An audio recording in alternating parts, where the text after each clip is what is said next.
नमस्कार, जोहार, मैं संजय और आप देख रहे हैं न्यूज झारखंड। चलिए जानते हैं सुबह से लेकर शाम तक की तमाम बड़ी खबरों को। पहली बड़ी खबर की बात करें तो पॉलिटेक्निक प्रवेश परीक्षा 19 की जगह अब 26 को होगी। आवेदन करने की अंतिम तिथि में भी हुआ बदलाव। झारखंड संयुक्त प्रवेश प्रतियोगिता परीक्षा परिषद ने पॉलिटेक्निक प्रवेश प्रतियोगिता परीक्षा 2021 की तिथि बढ़ा दी है। प्रवेश परीक्षा 26 सितंबर को होगी। इससे पहले 19 सितंबर को प्रवेश परीक्षा होनी थी। झारखंड लोक सेवा आयोग की सिविल सेवा प्रारंभिक परीक्षा होने की वजह से परीक्षा तिथि में बदलाव किया गया है। इसके साथ ही अब इसके लिए ऑनलाइन आवेदन करने की तिथि भी बढ़ा दी गई है। 2 सितंबर की जगह 9 सितंबर तक जेसीई सीईबी की आधिकारिक वेबसाइट पर आवेदन कर सकेंगे। अगली बड़ी खबर की बात करें तो झारखंड के 32 लाख बच्चों को मिलेगा राशन का पैकेट। झारखंड के प्राथमिक और मध्य विद्यालयों के 32 लाख छात्र छात्राओं को सूखा राशन का पैकेट देने की तैयारी चल रही है। स्कूली शिक्षा व साक्षरता विभाग मध्याह्न भोजन योजना के कुकिंग कोस्ट की राशि से सूखा राशन का पैकेट तैयार कर स्कूलों तक पहुंचाएगा। इसके लिए जल्द ही टेंडर की प्रक्रिया शुरू की जाएगी। राज्य स्तर पर एक एजेंसी का चयन किया जाएगा जो पूरे 35,547 प्राथमिक और मध्य विद्यालयों तक इस पैकेट को उपलब्ध कराएगी। स्कूली शिक्षा व साक्षरता विभाग के इस प्रस्ताव पर वित्त विभाग और विधि विभाग ने सहमति दे दी है। अब इसे कैबिनेट में रखा जाएगा, जहां मंजूरी मिलने के बाद टेंडर की प्रक्रिया शुरू की जाएगी। अगली बड़ी खबर की बात करें तो झारखंड में कोरोना संक्रमण पिछले 24 घंटे मिले 31 नए कोरोना संक्रमित 21 रांची के।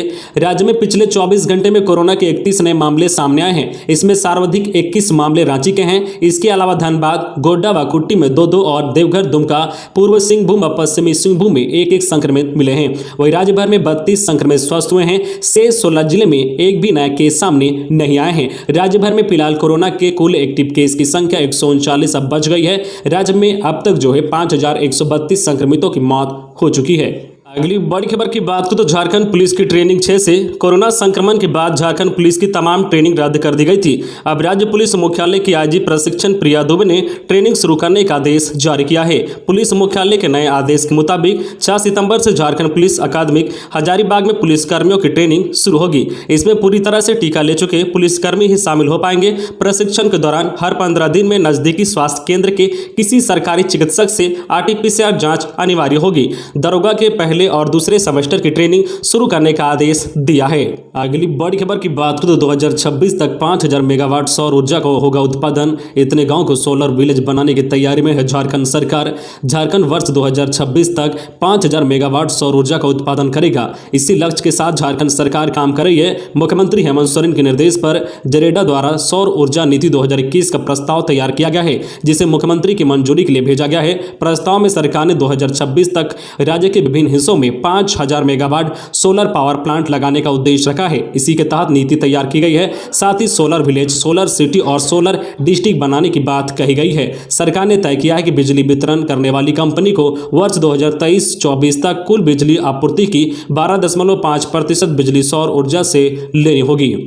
खबरों में आगे बढ़ने से पहले आपसे रिक्वेस्ट है कि अगर आप चैनल को सब्सक्राइब नहीं किए हैं तो प्लीज चैनल को सब्सक्राइब करके बेल आइकन प्रेस कर दें, जिससे आपको झारखंड की हर छोटी बड़ी खबर का अपडेट आप तक पहुंचता रहे। चलिए बढ़ते हैं खबरों की ओर। अगली बड़ी खबर की बात करें तो झारखंड में शिक्षा विभाग का बनेगा control and command centre. Jharkhand में शिक्षा विभाग की ओर से कंट्रोल एंड कमांड सेंटर की स्थापना की जाएगी।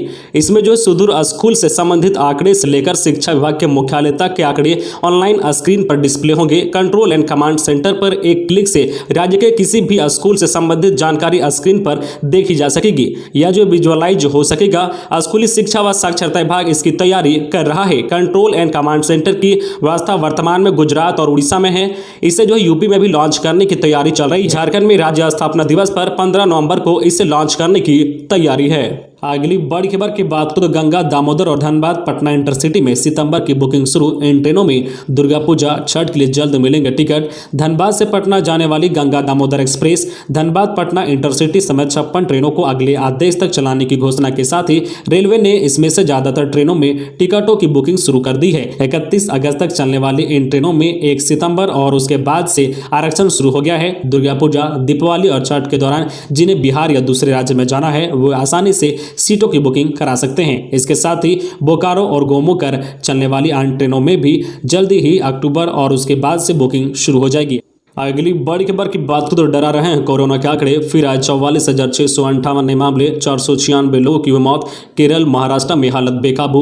भारत में पिछले 24 घंटे में कोरोना वायरस के 44,658 नए मामले दर्ज किए गए हैं। वहीं एक दिन में इस संक्रमण की चपेट में आने से 496 लोगों की मौत हो गई है। सबसे ज्यादा मामले केरल और महाराष्ट्र में दर्ज किए गए हैं। महाराष्ट्र में आज दूसरे दिन भी 5,000 से ज्यादा मामले दर्ज किए गए हैं, जबकि केरल में पिछले दिनों 30,000 से ज्यादा मामले दर्ज किए गए थे। केंद्रीय स्वास्थ्य मंत्रालय के आंकड़े के मुताबिक भारत में पिछले 24 घंटे में 32,988 लोग इस बीमारी से ठीक हुए हैं। 496 और लोगों की मौत के साथ मरने वालों का आंकड़ा बढ़कर 4,36,861 हो गया है। अगली बड़ी खबर की बात करें तो 6 फ्लाईओवर और आरओबी के लिए सर्वे। राज्य में ट्रैफिक व्यवस्था करने के लिए पथ निर्माण विभाग सभी जिलों का सर्वे करा रही है। सर्वे में फ्लाईओवर व आरओबी की आवश्यकता का अध्ययन किया जा रहा है। मुख्यमंत्री हेमंत सोरेन के द्वारा राज्य के सड़कों की स्थिति सुधारने से संबंधित निर्देश के बाद विभाग ने सर्वे शुरू किया था। रांची, धनबाद व देवघर समेत अन्य जिलों में करीब आधा दर्जन फ्लाईओवर निर्माण पर मुख्यमंत्री से विमर्श किया जाएगा।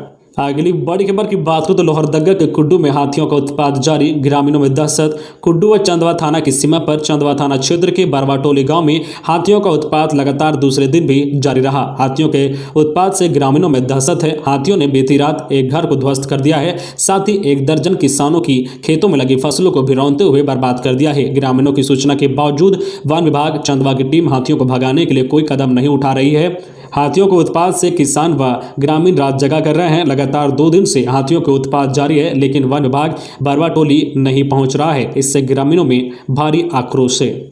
अगली बड़ी खबर की बात करें तो सिमडेगा में जल्द खुलेगी हॉकी एकेडमी। कॉल इंडिया ने शुरू की तैयारी। झारखंड में हॉकी का नर्सरी कहे जाने वाले जिला सिमडेगा में बहुत जल्द बालिका हॉकी एकेडमी खुलेगी। इसको लेकर कॉल इंडिया ने तैयारी शुरू कर दी है। जानकारी मिली है कि अगले सप्ताह कॉल इंडिया सचिव व निदेशक से मिलकर एकेडमी खोलने को लेकर सारा दस्तावेज सौंपेंगे। दरअसल झारखंड के खेल सचिव अमिताभ कौशल ने कॉल इंडिया के एग्जीक्यूटिव डायरेक्टर साईराम और सीसीएल के कमांडर विक्रांत मल्हान ने मिलकर सिमडेगा में बालिकाओं के लिए हॉकी एकेडमी खोलने की इच्छा जताई है। इस दौरान कॉल इंडिया के राम ने सचिव को बताया कि कॉल इंडिया ने सिमडेगा में एकेडमी खोलने को लेकर ब्लूप्रिंट तैयार कर लिया है। बस सरकार के हरी झंडी मिलने के बाद इसमें काम शुरू कर दिया जाएगा। अगली बड़ी खबर की बात करें तो पंचायतों में होगा आसू का सम्मेलन। आसू पार्टी के केंद्रीय अध्यक्ष सुदेश महतो ने पार्टी के कार्यकर्ताओं से संगठन को जमीनी स्तर पर मजबूत बनाने और जनता के सवालों पर मुखर होने के लिए तेवर तल्ख करने को कहा है। इसके लिए पार्टी एक साथ राज्य के सभी पंचायतों में सम्मेलन आयोजित करेगी। सुदेश गुरुवार को पार्टी कार्यालय में 8 जिला अध्यक्षों और 102 प्रखंड के प्रभारियों के साथ बैठक कर रहे थे। बैठक में पार्टी अध्यक्ष ने संगठन विस्तार के साथ साथ उसे मजबूत बनाने पर जोर दिया है। अगली बड़ी खबर की बात करें तो रिम्स में मरीजों को मिलेगी राहत। अब डॉक्टर जेनरिक दवा की देंगे सलाह। जाने कितनी सस्ती होगी ये दवाएं। सामान्य दवाओं की कीमत बढ़ने से आम आदमी त्रस्त है। ऐसे में राज्य के सबसे बड़े अस्पताल रिम्स के ओपीडी में परामर्श लेने वाले और भर्ती मरीजों को प्रबंधन जेनरिक दवा उपलब्ध कराकर राहत देने जा रहा है। प्रबंधन यूनिट इंचार्ज को यह निर्देश दिया जा रहा है कि रिम्स में उपलब्ध दवा के अलावा अन्य दवा की जरूरत पड़ती है तो अब मरीजों को प्रधानमंत्री जन औषधि की जेनरिक दवाओं का परामर्श दे। शीघ्र इससे संबंधित निर्देश रिम्स द्वारा जारी किया जाएगा। रिम्स प्रबंधन यूनिट इंचार्ज और ओपीडी में जन औषधि केंद्र में उपलब्ध दवाओं की लिस्ट जारी करेगा, जिसमें डॉक्टर को यह पता होगा कि कौन कौन सी दवाएं उपलब्ध है। तो ये थी आज की झारखंड की टॉप बड़ी खबरें। इसी तरह झारखंड की हर छोटी बड़ी खबर देखने के लिए आप हमारे चैनल न्यूज झारखंड चैनल को सब्सक्राइब करके बेल आइकन प्रेस कर दीजिए, जिससे आपको झारखंड की हर छोटी बड़ी खबर का अपडेट आप तक पहुंचता रहे। तो आज के लिए बस इतना ही। हमें दीजिए इजाजत, फिर मिलते हैं नेक्स्ट न्यूज में।